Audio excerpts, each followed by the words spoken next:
eu ainda não tinha personagem, né? Porque a personagem está completando 20 anos este ano. A gente não deu para dar mega festa que queria e várias coisas, né? Por conta da Sim. pandemia, agora que as coisas estão voltando. Só que assim, eu lembro, teve uma época, né? Porque eu comecei como atriz, criancinha, tal, pelas mãos da minha mãe e do meu pai, né? Minha mãe teatro, meu pai cinema, né?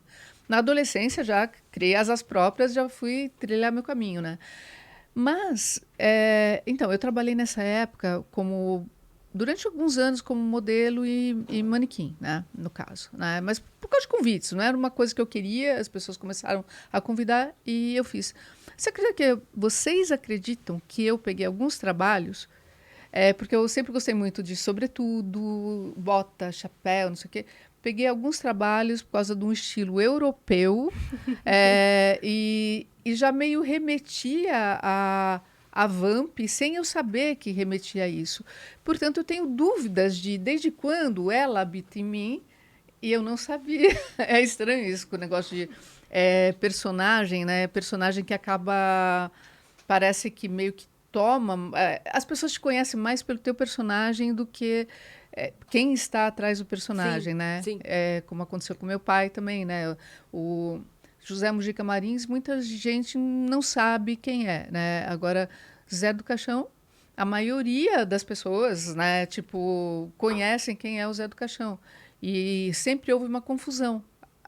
Comigo acabou acontecendo meio que a mesma coisa. Quando você nasceu. Fala só aqui no microfone. Sim. É. Quando Pode puxar ele, ó. Quando você nasceu, o seu pai já era super conhecido? O Zé do Caixão, que Sim, todo mundo sim. conhecia e tal? Quando eu nasci, ele já tinha lançado filmes como Zé do Caixão, né? Portanto, ele já tinha barba, aquelas unhas e tal. E para mim era uma coisa óbvio que é normal, né? Porque pense bem num gatinho que de repente quando nasce a mãe é um cachorro, uma cachorra, quer dizer, mãe e pai, né? Cachorro, cachorra. Você acha que o gatinho vai estranhar? Não vai, né? Então, tipo assim, o cara com aquelas unhas e daquele jeito, para mim era normalidade. As pessoas é que não achavam que aquilo era normal, né? Portanto, sim, a gente sofreu preconceito pra caramba, né? Porque, Na escola, sim? pô, mas bullying direto. É engraçado, né? Hoje se fala muito em bullying, né? Assim, Pode mas puxar. Se quiser sim, puxar, sim, ele sim. vai pra onde você quiser. Hoje se fala muito em bullying.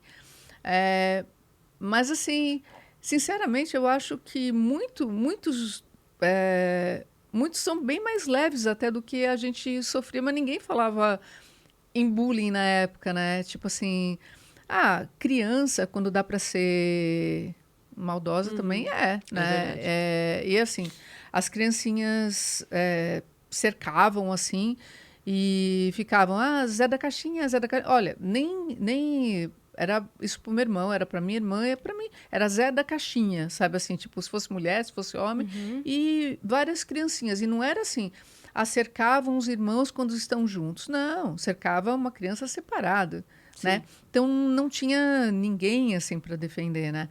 Eu Ah, costumo dizer que os filhos da puta não nascem com 30 anos, eles têm 8 anos um dia. Né? Não é, não é que nasceu um imbecil. Ele nasceu com 30 anos. Não, ele já teve 8. Ele já foi um imbecilzinho com 8 anos. nessas coisas assim, o meu pai até, ele não foi também exatamente um pai assim presente, que levava na escola, nada disso. Ele já tinha uma carreira muito... Na época ele já estava bem famoso, né?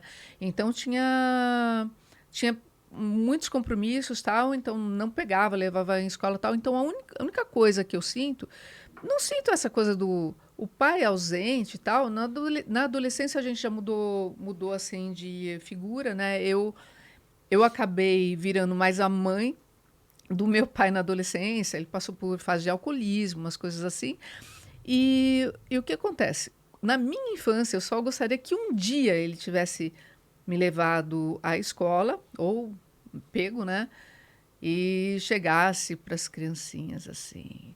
você, eu, todos vocês, ou até pros pais, porque até os pais tinham medo dele, né? Então, assim... Nunca mais iam falar nada. Nunca mais iriam abrir a boca, né? Porque, assim, é muito fácil você fazer bullying quando você pega... Quando você se reúne com vários e pega o mais Fraco. frágil, não é mesmo? Porque a pessoa, no meio de uma multidão, né, de crianças, assim, de várias crianças, é claro que ela está mais frágil, né?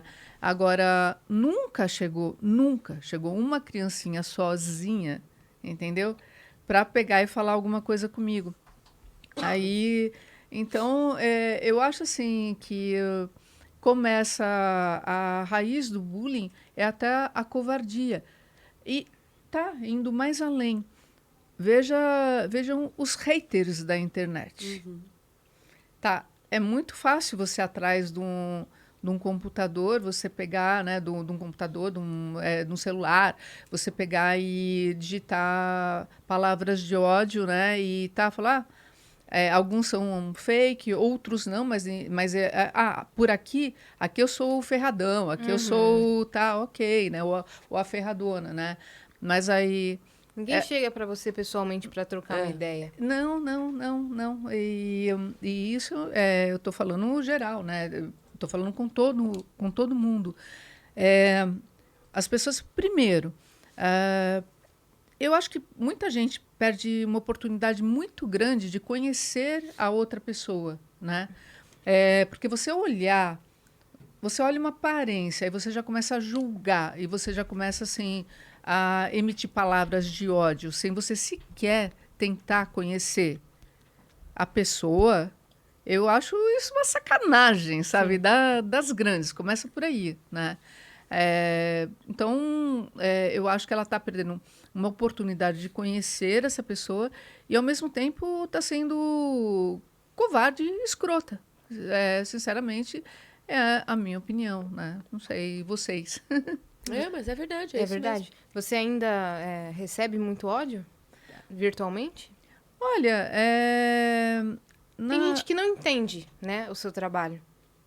olha, digamos que atualmente algumas coisas estão mais light, né? Tipo, as pessoas que seguem os meus perfis em Instagram, em Facebook, normalmente, a maioria são pessoas que gostam do meu trabalho.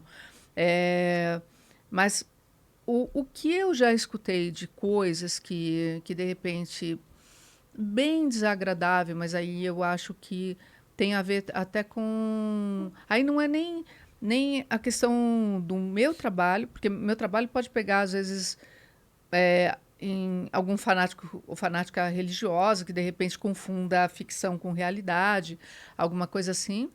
Mas, assim, tem um problema com pessoas que eu falei, deve acontecer com muitos filhos de artista, de repente, a pessoa não conhecer a tua caminhada, entendeu? Porque eu trabalho desde criança na área artística, né? Tipo, enfim, eu sou atriz, sou cineasta. Não era de criança, não era cineasta, mas comecei como atriz. Já na pré-adolescência comecei a escrever profissionalmente. Aí apresentei programas de televisão em mídia aberta, apresentei também em programa de internet, né? Uma época numa emissora que era a emissora da UOL, né? No caso. E então, sou escritora, tenho livros de poesia publicados. Bom, enfim, eu tenho uma extensa carreira, né? Só bate-papos, palestras, etc. Sei lá quanto, só pelo Museu da Imagem e do Som eu fiz mais de 50, em mais de 50 cidades, né? Tipo, então, assim, você tem uma carreira enorme. De repente, chega alguém que não conhece o que você fez e aí acha que, tá, mas ela tá aí ou ela conseguiu isso ou aquilo porque ela é filha do, né? Tipo, tá, no caso, desconsiderando até a minha mãe, que eu acho uma sacanagem, porque a minha mãe, falecida já há muito tempo, eu comecei com a minha mãe também. A minha mãe era de teatro, né? Ela era atriz e produtora teatral, e o meu pai de cinema, né? E então, quando eu era criança, sim, eu trabalhava com os dois, né? Eu conhecia essa área com os dois, mas ela foi tão importante quanto ele. Claro. Ela te né? levava nos Sim. testes, tudo. Na verdade, com ela, eu encenei papel de menina, de menino, porque eu não tinha peito ainda, né? Então, eu fiz papel de anãozinho até, só para vocês entenderem, Muito assim, legal. tipo, eu fiz diversos papéis, assim, que na época o corpo até comportava, né? Pequena, né? Enfim, né?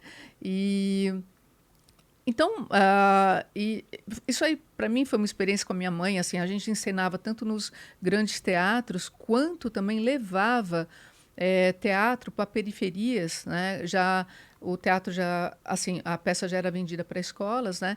E nós levávamos a peça a lugares que se não fosse dessa forma, as pessoas não conheceriam que era um teatro. Tinha pouco acesso à cultura em teatro, Pouco né? acesso à cultura. E esse talvez tenha sido o trabalho mais importante que a minha mãe até tenha feito, mais do que os teatros grandes, né, que a gente, Arthur de Azevedo, Cacilda Becker, enfim, que a gente, alguns, né, que eu lembro que existem, né, até agora são grandes teatros, né, que nós ensinamos quando eu era criança. Esse trabalho de levar à periferia, às escolas. Nós também nós fazemos peça de teatro em casas de crianças na época com síndrome de Down. Eu era uma criança, eu não sabia exatamente o que era aquilo, eu só sabia que era algo legal, né? Só sentia que às vezes algumas coisas não dava, não entendia por que as crianças não podiam fazer algumas coisas. Eu só não entendi algumas coisas que eu passei a entender depois, mas o trabalho que a minha mãe fazia com alguém que a gente não tinha dinheiro na época, porque meu pai ganhou muito dinheiro, mas também gastou muito dinheiro, assim, tipo, gastou em jogo, gastou em muitas coisas, assim, fora empregar o dinheiro que ele ganhava num filme em outro filme, né? Tipo, meio que ficar sem nada, porque pegavam dinheiro de um filme e já aplicava no outro. Ele tinha alguns vícios, né? Então acabou que muito dinheiro foi-se dessa maneira, e a minha mãe que segurou a barra, né? Com o teatro, com essas coisas, né? Mas aí você, como eu falei, na adolescência já fui, já comecei a trilhar sozinho, né, sozinha o meu caminho, tal. Às vezes fazia um trabalho com ela ou com ele, mas já o foco eram os meus trabalhos, né? E aí você veja, anos e anos eu tenho quase de idade que eu tenho de carreira, e aí vem às vezes gente que não sabe o tanto que você ralou pra caramba, né? Tipo assim, na tua vida, para você conseguir subir cada degrauzinho, né? Tipo, porque meu pai estava fazendo as coisas dele, eu estava fazendo as minhas, né? Se meu pai tinha que matar um leão por dia, eu, como filha de alguém, teria que matar dois para ser, para que fosse tão legal, entendeu? Para provar que você merecia estar ali. Meu, é muito estranho, porque assim, Você acha que era uma cobrança maior existe uma cobrança, mas muito maior. Por quê? do que se você não fosse filha? Claro, as pessoas falam assim, que é fácil. Sim, fácil, né? Veja só, se eu faço alguma coisa que não... Um trabalho que não saiu tão legal. Porque, assim, tem trabalhos... Primeiro que nenhum trabalho que a gente faz vai agradar gregos e troianos. Isso, fato, né? Mas, assim, tem trabalhos que eu faço, que eu olho, eu mesmo falo assim, mas eu não gostei tanto desse trabalho. Tem outros trabalhos que ficam muito bons, né? Então, tá. Se você faz um trabalho que não ficou tão legal, ou que na ótica da pessoa não estava tão bom, aí a pessoa pega e chega e fala assim, pô, mas também quem ela pensa que é essa? Só porque o pai dela, sei lá o quê, o pai ainda, hein? Nem essa história toda da minha mãe, porque minha Sim, mãe o pessoal não foi anula. telinha e não foi telona, né? Ainda uma mulher, né? Falou assim, só porque o pai, ela pensa que sei lá o quê. Ok. E as coisas boas ou ótimas que eu faço, que eu fiz, eu faço. Aí vem assim, mas também papai ajudou. Eu falo, gente, caramba. O mérito não é seu e o demérito não é seu. Nada lhe Eu pertence. falo assim, mas caramba.